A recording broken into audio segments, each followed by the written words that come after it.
ಚಿಕ್ಕಬಳ್ಳಾಪುರ ತಾಲೂಕಿನ ಅವಲಗುರ್ಕಿ ಗ್ರಾಮದ ಮೂವರು ಯುವಕರು ಅಪಘಾತದಲ್ಲಿ ಸಾವನ್ನಪ್ಪಿದ್ದು ಇಡೀ ಚಿಕ್ಕಬಳ್ಳಾಪುರವೇ ದುಃಖದಲ್ಲಿ ಮುಳುಗಿತ್ತು. ಈ ಸ್ಥಿತಿ ಯಾವೊಬ್ಬ ಯುವಕರಿಗೂ ಬರಬಾರದು. ಬೈಕ್ ಓಡಿಸುವಾಗ ಹೆಲ್ಮೆಟ್ ಇದ್ದಿದ್ರೆ ಪ್ರಾಣಗಳಾದರೂ ಉಳಿಯುತ್ತಿತ್ತು ಅನ್ನೋ ಮಾತುಗಳು ಕೇಳಿಬಂದಿದ್ವು. ಇದರ ಬೆನ್ನಲ್ಲೇ ಚಿಕ್ಕಬಳ್ಳಾಪುರ ಶಾಸಕ ಪ್ರದೀಪ್ ಈಶ್ವರ್ ಎಚ್ಚೆತ್ತು ಹೆಲ್ಮೆಟ್ ಕಡ್ಡಾಯ ಮಾಡುವಂತೆ ಪೊಲೀಸರಿಗೆ ಮನವಿ ಮಾಡಿದ್ದಾರೆ. ಇನ್ನು ಶಾಸಕರ ಮನವಿ ಹಾಗೂ ವಿದ್ಯಾರ್ಥಿಗಳ ದಾರುಣ ಸಾವಿನಿಂದ ಚಿಕ್ಕಬಳ್ಳಾಪುರ ಜಿಲ್ಲೆಯ ಪೊಲೀಸರು ಜಿಲ್ಲೆಯಾದ್ಯಂತ ಹೆಲ್ಮೆಟ್ ಕಡ್ಡಾಯ ಅನುಷ್ಠಾನಗೊಳಿಸಲು ಮುಂದಾಗಿದ್ದಾರೆ. ಶುಕ್ರವಾರ ಬೆಳ್ಳಂಬೆಳಗ್ಗೆ ಚಿಕ್ಕಬಳ್ಳಾಪುರ ನಗರ ಠಾಣೆ, ಗ್ರಾಮಾಂತರ ಠಾಣೆ ಸೇರಿದಂತೆ ಸಂಚಾರಿ ಪೊಲೀಸರು ಪ್ರಮುಖ ರಸ್ತೆಗಳಲ್ಲಿ ಕಾರ್ಯಾಚರಣೆ ಮಾಡಿ ಹೆಲ್ಮೆಟ್ ಇಲ್ಲದೆ ಚಾಲನೆ ಮಾಡುತ್ತಿದ್ದ ಸವಾರರನ್ನು ತಡೆದು ಹೆಲ್ಮೆಟ್ ಧರಿಸುವಂತೆ ಹಾಗೂ ಹೆಲ್ಮೆಟ್ನಿಂದಾಗುವ ಲಾಭಗಳ ಬಗ್ಗೆ ಮನವರಿಕೆ ಮಾಡಿಕೊಟ್ಟಿದ್ದಾರೆ. ಇಷ್ಟು ದಿವಸ ಕೊಟ್ಟಂಗಲ್ಲ, ಈ ಸಲ ಕಂಪಲ್ಸರಿ ಸರ್ಕಾರ ಕವರ್ ಆಗ್ತೀವಿ, ಎಲ್ಲ ಫೈನ್ ಹಾಕ್ತೀವಿ. ನೋಡಿ, ಗಾಡಿಗೆ ಇಬ್ಬರು ಹೆಲ್ಮೆಟ್ ಹಾಕಬೇಕು, ಇನ್ಶೂರೆನ್ಸ್ ಇರಬೇಕು, TL ಕಂಪಲ್ಸರಿ ಇರಬೇಕು. ಆ ಹುಡುಗರಿಗೆ ಏನೂ ಇಲ್ಲ, ಅಂಡರ್ ಏಜು, TL ಇಲ್ಲ, ಆ ಗಾಡಿಗೆ ಇನ್ಶೂರೆನ್ಸ್ ಇಲ್ಲ, ಮತ್ತೆ ಮೂವರು ಹೆಲ್ಮೆಟ್ ಹಾಕಿಲ್ಲ. ಅವ್ರ ಸತ್ರು ಪೇರೆಂಟ್ಸ್ಗೆ ಮಕ್ಕಳು ಹೋದ್ರು, ಅವ್ರಿಗೆ ಫ್ಯಾಮಿಲಿಗೆ ಬೆನಿಫಿಟ್ ಇಲ್ಲ. ಹಂಗಾಗಿ ಮುಂದೆ ಆ ಥರ ಆಗಬಾರ್ದು. ಇವತ್ತಿಂದ ನಾವೆಲ್ಲ ಸರ್ಕಲ್ಲು ಎಲ್ಲ ಇಡೀ ಚಿಕ್ಕಬಳ್ಳಾಪುರ ಆಫೀಸರ್ಸ್ ಎಲ್ಲ ಕಂಪಲ್ಸರಿ ಹೆಲ್ಮೆಟ್ ಹಾಕಿಲ್ಲ ಅಂದರೆ ಫೈನ್ ಹಾಕ್ತಾರೆ.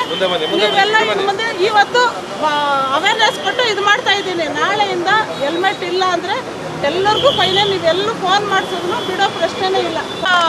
ಕ್ಲಿಯರ್ ಕಟ್ ಇನ್ಸ್ಟ್ರಕ್ಷನ್ಸ್ ಕೊಟ್ಟವ್ರೆ. ವಿತೌಟ್ ಹೆಲ್ಮೆಟ್ಟು ಇಲ್ಲ ಅಂತಂದರೆ licence, helmet, insurance compulsory fine ಹಾಕಿ. ಯಾರು ಫೋನ್ ಮಾಡಿದ್ರು ನಾವು ನೋಡ್ಕೊತೀವಿ ಅಂತ ನಮಗೊಂದು ಆಶ್ವಾಸನೆ ಕೊಟ್ಟವ್ರು. ಮತ್ತು ನಮಗೆ ನಾವಿದ್ದೀವಿ ಅಂತ ಒಂದು ನಮಗೆ ಎನ್ಕರೇಜ್ ಮಾಡಿದ್ದಾರೆ. ಹಂಗಾಗಿ ನೋಡೋಣ, ಇವತ್ತು ಈಗಲಿಂದಾನೆ ಯಾರು ಎಲ್ಲರೂ ಹೆಲ್ಮೆಟ್ ಹಾಕಿ ಚಿಕ್ಕಬಳ್ಳಾಪುರದಲ್ಲಿ ಹೆಲ್ಮೆಟ್ ಕಾಣಿಸ್ಬೇಕು. ಹಂಗಾಗಿ ನೀವೆಲ್ಲ ಇನ್ನು ಮುಂದೆ ಆದರೂ ಈಗಲಿಂದಾನೆ, ಈ ಕ್ಷಣದಿಂದಾನೆ ಎಲ್ಲರೂ ಹೆಲ್ಮೆಟ್ ಹಾಕೋಬೇಕು. ಇವಾಗ ಲೋಕಲ್ ಯಾರಿದ್ದಾರೋ ದಯವಿಟ್ಟು ಮನೆಗೆ ಹೋಗಿ ಎಲ್ಲ ಹೆಲ್ಮೆಟ್ ಹಾಕೊಂಡ್ಬನ್ನಿ. ಇವತ್ತು ಯಾವುದೇ ಫೈನ್ ಹಾಕಲ್ಲ, ಎಲ್ಲ ಅವೇರ್ನೆಸ್ ಕೊಡ್ತೀನಿ. ಹೆಲ್ಮೆಟ್ ಹಾಕೋಬೇಕು, ಇದು ನಮ್ಮ ರಿಕ್ವೆಸ್ಟ್ ಅನ್ಕೊಳ್ಳಿ. ನಿಮ್ಮ ಪ್ರಾಣಕ್ಕೋಸ್ಕರ ನಮ್ಮ ರಿಕ್ವೆಸ್ಟ್. ಅದರ ಎರಡು ಮಾತಿಲ್ಲ. ಆಮೇಲೆ ಅಂಡರ್ ಏಜ್ ಇರೋರಿಗೆ ಯಾವುದೇ ಕಾರಣಕ್ಕೂ ಗಾಡಿ ಕೊಡೋಕೆ ಹೋಗಬೇಡಿ. ಅರ್ಥ ಆಯ್ತಲ್ವಾ? ನೋಡಿದ್ರಲ್ಲ ಅವಲ್ಗುರ್ಕಿ ಹೆಂಗಾಯ್ತು ಅಂತ. 3 ಜನ ಒಬ್ಬೊಬ್ಬರೇ ಮಕ್ಕಳು, 3 ಜನಕ್ಕೆ ಒಬ್ಬೊಬ್ಬರೇ ಮಕ್ಕಳು. ಹಂಗಾಗಿ ನೀವು ಪೇರೆಂಟ್ಸು ದಯವಿಟ್ಟು ಅಂಡರ್ ಏಜ್ ಅವ್ರಿಗೆ ಗಾಡಿ ಕೊಡಬೇಡಿ. ಅದೊಂದು ರಿಕ್ವೆಸ್ಟ್. ಸ್ಕೂಲ್ಗೆ ಹೋಗೋ ಮಕ್ಕಳಿಗೆ 3-4 ಜನ ಹಾಕ್ಕೊಂಡು ಹೋಗ್ತಾರೆ. ನೀವು ಮನೆಯಲ್ಲಿ ಮಗ ಬೇಗನೆ ಹೋಗ್ಲಿ ಅಂತ ಕೊಡ್ತೀರ, ಅವ್ರು 4 ಜನ ಹಾಕ್ಕೊಂಡು ಹೋಗ್ತಾರೆ. ಅದು ದೊಡ್ಡ ತಪ್ಪು. ಪೇರೆಂಟ್ಸ್ ನೆಕ್ಸ್ಟ್ ನಿಮ್ಮೇಲೆ ನಾನು ಹಾಕೋದು, ಕೋರ್ಟ್ ಕಳಿಸ್ಬಿಡ್ತೀನಿ. ಯಾರು ಪೇರೆಂಟ್ಸ್ ಅಂಡರ್ ಏಜ್ ಅವ್ರಿಗೆ ಗಾಡಿ ಕೊಡ್ತೀರೋ ಕ್ಲೀನಾಗಿ ಕೋರ್ಟ್ ಬರೀತೀನಿ. 25,000 ರೂಪಾಯಿ ಫೈನ್ ಇದೆ. ಪೊಲೀಸ್ನವರು ಮತ್ತು ನಮ್ಮ ಸಿವಿಲ್ ಪೊಲೀಸ್ನವರು ನಮಗಾಗಿ ಅವೇರ್ನೆಸ್ ಪ್ರೋಗ್ರಾಮ್ ಮಾಡ್ತಾ ಇದ್ದಾರೆ. ಅವ್ರು ಹೇಳ್ತಾ ಇರೋದ್ರಲ್ಲಿ 100% ಸತ್ಯ ಇದೆ. ನಾವೆಲ್ಲ ಮಾಡ್ತೀವಿ, ನಮ್ಮ ಆರೋಗ್ಯ, ನಮ್ಮ ಪ್ರಾಣ ನಾವು ಕಾಪಾಡ್ಕೊಳ್ಳೋಣ. ದಯವಿಟ್ಟು ಇದ್ರ ಬಗ್ಗೆ ನಾವೆಲ್ಲ ಎಚ್ಚೆತ್ಕೊಳ್ಳೋಣ. ಇನ್ನು ಮುಂದೆ ನಾವು ರೋಡ್ಗೆ ಇಳಿದ್ರೆ ಹೆಲ್ಮೆಟ್ ಸಮೇತ ಇಳಿಯೋಣ. ನೋಡಿ, ಬರೀ ನಾವು ಡ್ರೈವ್ ಮಾಡೋರು ಒಬ್ಬರೇ ಅಲ್ಲ, ನಮ್ಮ ಹಿಂದೆ ಕೂತಿರೋರು ಹೆಲ್ಮೆಟ್ ಹಾಕ್ಕೋಬೇಕು. ನಮ್ಮ ಪ್ರಾಣನ ನಾವು ರಕ್ಷಣೆ ಮಾಡ್ಕೋಬೇಕು. ಇದು ಪೊಲೀಸ್ನವ್ರಿಗೆ ಇದು ಹೊರೆ ಕಡಿಮೆ ಆಗುತ್ತೆ. ದಯವಿಟ್ಟು ಎಲ್ಲರಲ್ಲೂ ನಾನು ಮನವಿ ಮಾಡ್ಕೊತೀನಿ. ನಾನು ಡಾಕ್ಟರ್ ನಾಗಭೂಷಣ್ ಅಂತ, ರಿಟೈರ್ಡ್ ಪ್ರಿನ್ಸಿಪಾಲ್ BEd ಕಾಲೇಜು. ಒಂದು ಅವೇರ್ನೆಸ್ ಅವರು ಡೆವಲಪ್ ಮಾಡ್ತಾ ಇರೋದ್ರಿಂದ ನಮ್ಮೆಲ್ಲ ಸಾರ್ವಜನಿಕರ ಪರವಾಗಿ ಅವರಿಗೆ ನಾವು ವಂದನೆಗಳನ್ನು ಸಲ್ಲಿಸ್ತೇವೆ. ಆಮೇಲೆ ಮೂಲ ದಾಖಲೆಗಳು ಏನಿದೆ, ನಂಬರ್ 1 RC ಇರಬೇಕು ನಮ್ಮ ಹತ್ರ. 2ನೇದು ಡ್ರೈವಿಂಗ್ ಲೈಸೆನ್ಸ್ ಇರಬೇಕು. 3ನೇದು ಎಮಿಷನ್ ಟೆಸ್ಟ್. ನನಗೆ ಗೊತ್ತಿಲ್ಲ ಇಲ್ಲಿ ಇಂಪ್ಲಿಮೆಂಟ್ ಮಾಡಿದ್ದಾರಾ ಇಲ್ವಾ.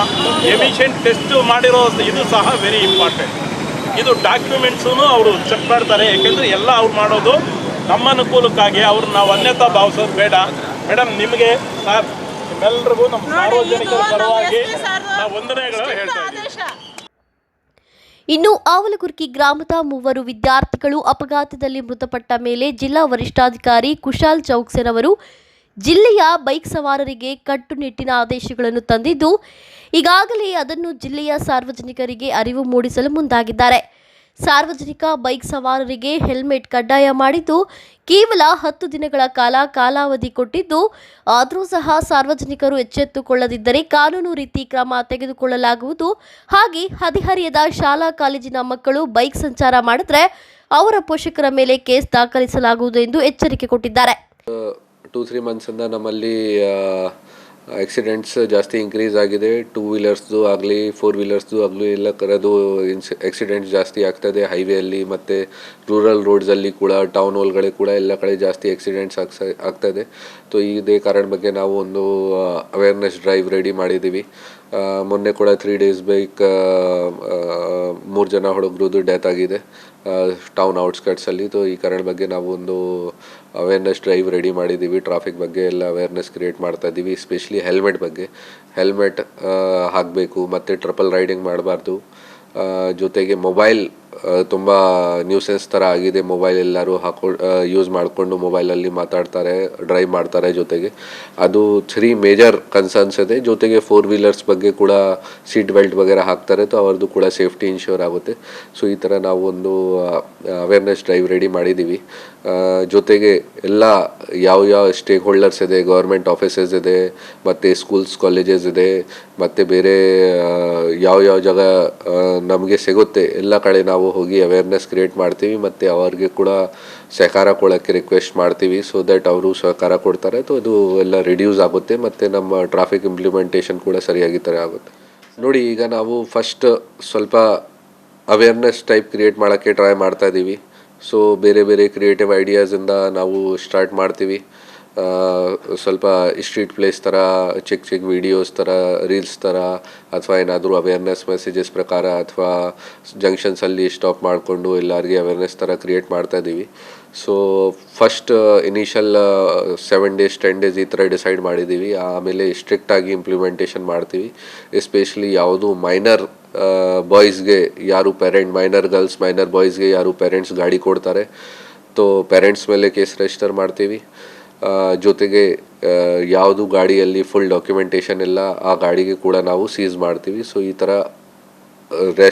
ಥರ ಡಿಸೈಡ್ ಮಾಡಿದ್ದೀವಿ ಕಿ ಫಸ್ಟ್ 1 week 10 days ನಾವು ಅವೇರ್ನೆಸ್ ಟೈಪ್ ಮಾಡ್ತೀವಿ. ಆಮೇಲೆ ಎಲ್ಲ ಸ್ಟ್ರಿಕ್ಟಾಗಿ ತುಂಬ ಸ್ಟ್ರಿಕ್ಟ್ ಇಂಪ್ಲಿಮೆಂಟೇಷನ್ ಮಾಡ್ತೀವಿ. ಆ್ಯಂಡ್ 10 days ಆದಮೇಲೆ ಯಾರಿಗೆ ನಾವು ಬೀಳಲ್ಲ. ಒಟ್ಟಾರೆ ಈಗಾಗಲೇ ಚಿಕ್ಕಬಳ್ಳಾಪುರ ಜಿಲ್ಲೆಯಲ್ಲಿ 3 ವರ್ಷಗಳಲ್ಲಿ ಹೆಲ್ಮೆಟ್ ಇಲ್ಲದೆ ಸಂಚಾರ ಮಾಡಿ 801 ಮಂದಿ ಜೀವ ಕಳೆದುಕೊಂಡು ಸಾವಿರಾರು ಜನ ಕೈಕಾಲು ಮುರಿದುಕೊಂಡಿದ್ದಾರೆ.